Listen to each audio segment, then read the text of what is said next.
저는 할아버지 할머니를 아빠 엄마처럼 여기고 살았습니다. 어린 나이에 아빠 엄마라는 이야기를 해본 적이 없었습니다. 그러던 어느 날 유치원 생일 파티에 저는 엄마가 없다는 사실을 알게 되었습니다. 다른 아이들은 엄마와 함께 앉아 있었는데 저는 할머니와 같이 앉아 있었습니다. 초등학교 6학년 자습 시간에 생활기록부를 작성하시던 선생님이 저를 불렀습니다. 임재선, 아버지가 왜 돌아가셨지? 저는 아무 대답도 못하고 멍하니 서 있었습니다. 주변의 친구들이 아버지가 없다는 내용을 알까봐 부끄럽고 이런 제가 수치스러웠습니다. 제가 태어나던 해에 아버지는 불의한 사고로 세상을 떠나셨습니다. 그 일로 충격을 받은 어머니는 저희를 두고 집을 떠나셨다는 이야기를 할머니로부터 듣게 되었습니다. 한 번도 본 적이 없는 어머니지만 마음속에 늘 그리워했고 엄마가 어떤 사람인지 궁금했습니다. 나도 엄마가 있으면 얼마나 좋을까?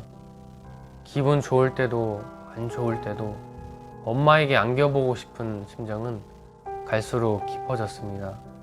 부모님이 없이 살아온 사람만이 느낄 수 있는 지독한 외로움과 고독함이었습니다. 중학교 2학년 때라고 기억합니다.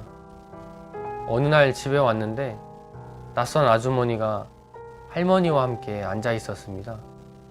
할머니는 그분이 저희 어머니라고 하셨습니다. 그렇게 꿈에도 그리던 어머니를 만났는데 그동안 적는 것이 없어서 별 감정을 느끼지 못했습니다. 저희 온 가족은 저희들을 버리고 집을 나갔던 일 때문에 어머니를 반가워하지 않았습니다. 어머니는 저희와 같이 집을 얻어 살기를 바랬는데 오랜 시간 동안 떨어져 있었기 때문에 같이 산다는 것이 낯설게 느껴졌습니다. 그래서 어머니는 혼자 다시 나가서 살기로 하셨고 나가신 뒤 얼마 후 엄마가 돌아가셨다는 소식을 들었습니다. 큰아버지들이 하시는 이야기를 들었는데 어머니는 정신이 약해지셔서 병원에 오래 계시다가 마지막으로 저희 남매를 찾아왔다는 것입니다. 어머니는 용기를 내서 찾아왔지만 차갑게 대하는 시부모님과 낯설어하는 저희들의 모습에 큰 상처를 받은 것입니다. 고등학생이 되어서 마음에 많은 문제가 생겼습니다. 어머니에 대한 그리움, 내 자신에 대한 이유 없는 분노, 그리고 내가 엄마의 마음을 헤아릴 수 있었다면, 같이 살자고 했으면 엄마가 돌아가시지 않았을 텐데 하는 후회가 제 마음에 깊은 상처를 주었습니다. 죄책감, 공허함, 이유 모를 두려움이 마음에 가득 차서 답답했지만 누구에게도 이야기할 수 없었습니다. 아무도 제 말을 들어줄 것 같지 않았습니다.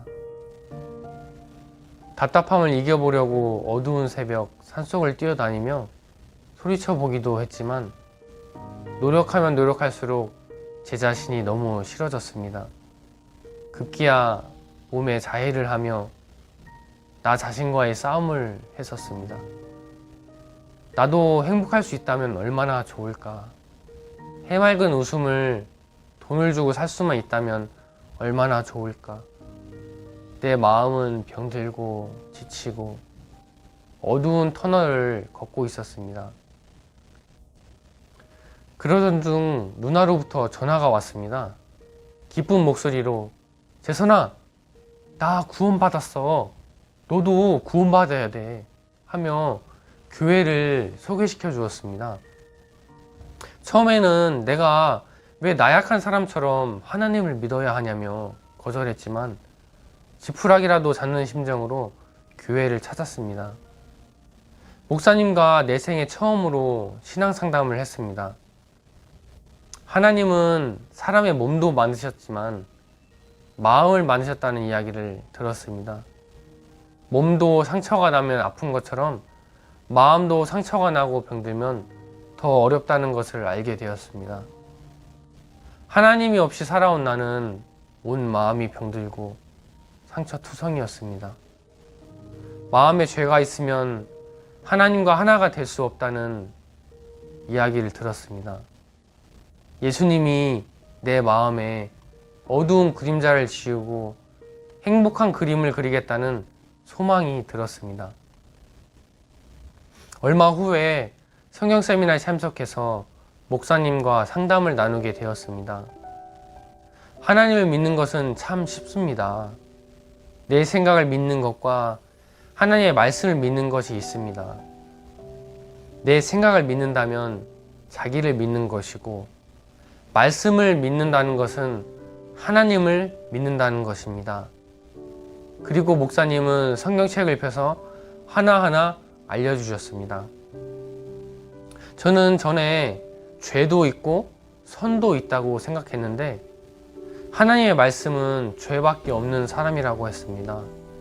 그리고 그 죄를 내가 씻는 것이 아니라 예수님이 씻는 것이라고 말씀을 하셨습니다. 예수님은 2000년 전 이미 내 모든 죄를 다 씻으셨다고 말씀하셨습니다. 이것은 하나님의 말씀이었습니다. 그리고 하나님께서 히브리서 10장 17절 저희 죄와 저희 불법을 내가 다시 기억지 아니하리라고 말씀하셨습니다. 저는 이 말씀을 처음 들었습니다. 이 놀라운 말씀을 읽기로 마음을 정했습니다.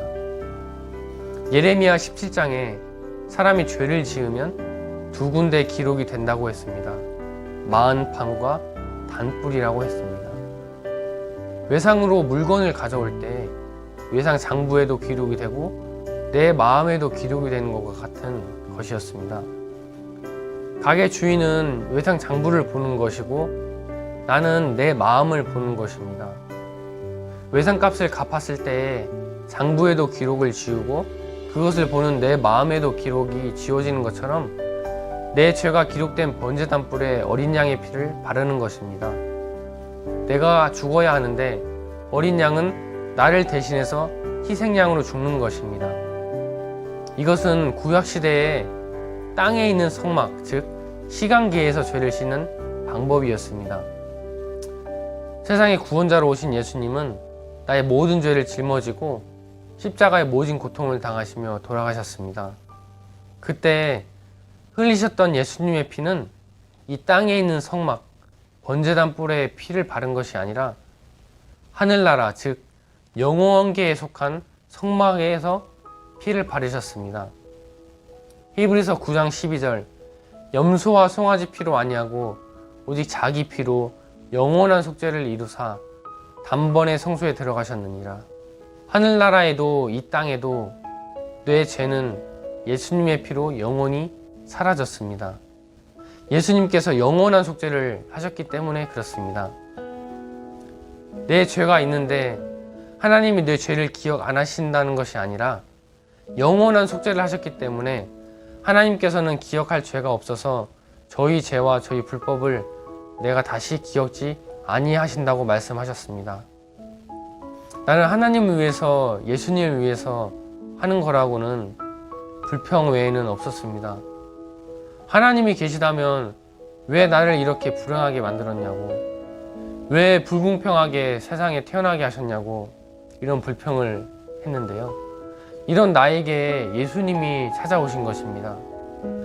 아무 대가 없이 은혜로 값없이 주신 예수님의 특별한 선물이었습니다. 하나님의 말씀은 내 영혼을 소생시켜 주셨습니다. 하나님 앞에 한없이 감사의 눈물을 흘렸습니다. 예수님은 제 인생의 주인이 되셨습니다. 우울한 나를 벗어버리고 해맑게 웃을 수 있는 선물을 주셨습니다. 별 보잘것없는 나를 가치 있게 생각해 주시는 하나님을 볼 때 한없는 소망이 생깁니다. 하나님께서 좋은 직장도 주시고 결혼해서 예쁜 아내와 귀여운 아들까지 주셨습니다. 지금은 예전의 나처럼 어두움 속에 방황하는 사람들에게 내가 만난 예수님을 소개하며 살아가고 있습니다. 여러분도 그 예수님을 한번 만나보세요. 정말 놀라운 일이 생길 것입니다. 감사합니다.